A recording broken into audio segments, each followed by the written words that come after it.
Hash words as spells, the hidden magic in everyday language. In the dimly lit halls of ancient Roman temples, priests once searched for monsters, not the fearsome beasts we imagine today, but divine messages written in nature's deviations.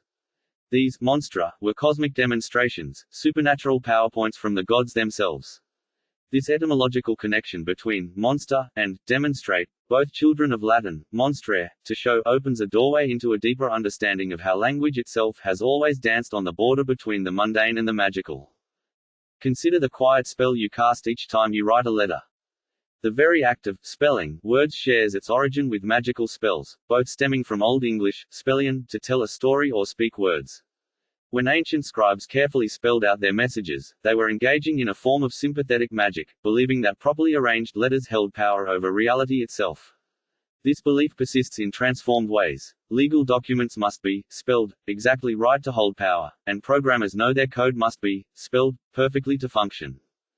The glamour of language's magical heritage sparkles in unexpected places.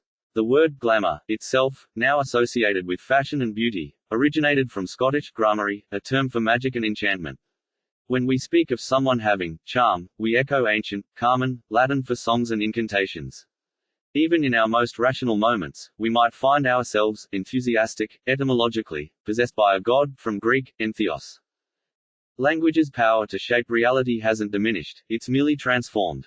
Modern marketers craft slogans that function like incantations, designed to lodge in our minds and influence behavior.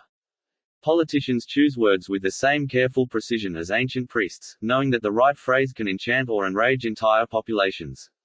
Poets continue the ancient tradition of word magic, weaving sounds and meanings to create effects that transcend mere communication. The boundary between scientific etymology and magical thinking often blurs in fascinating ways. When we bid someone goodbye, we're unknowingly invoking divine protection through a contracted form of God be with ye. Our casual hello derives from an old High German call to ferry souls across rivers. These everyday pleasantries are linguistic fossils of ancient prayers and invocations, preserving magical thinking in our most mundane exchanges. Even our playful manipulation of language, in puns, rhymes, and wordplay, echoes ancient magical practices. The palindromes that amuse us today were once believed to hold supernatural power in many cultures.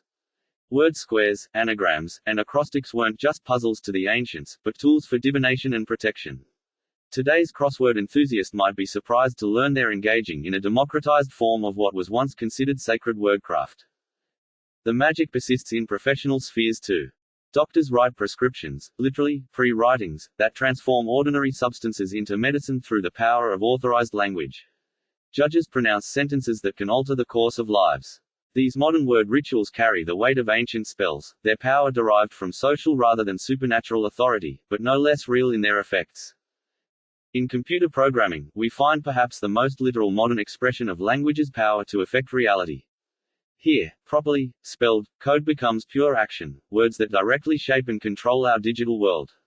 The programmer, like the ancient mage, must know the exact syntax, the true names of functions, the precise incantations that will bend reality to their will.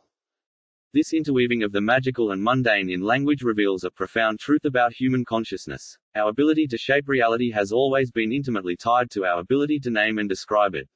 Whether through scientific terminology or magical incantation, we have consistently used language as a tool to impose order on chaos, to make the intangible tangible, to demonstrate the invisible.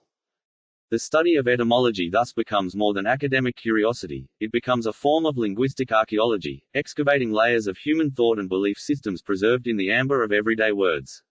Each etymology tells a story not just of linguistic evolution, but of how humans have understood and attempted to influence their world through the power of speech and writing.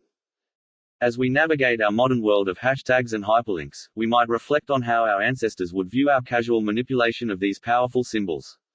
Perhaps they would recognize in our tweets and posts the same ancient human drive to reach out across space and time, to influence reality through carefully chosen words, to demonstrate, or conjure, new possibilities into being. In the end, the magic of language lies not in supernatural power, but in its ability to bridge minds, to preserve memories, to shape thoughts, and to create new realities through shared understanding. Every time we speak or write, we participate in this ancient magic, weaving spells of meaning that connect us to both our ancestors and our descendants in an unbroken chain of linguistic enchantment.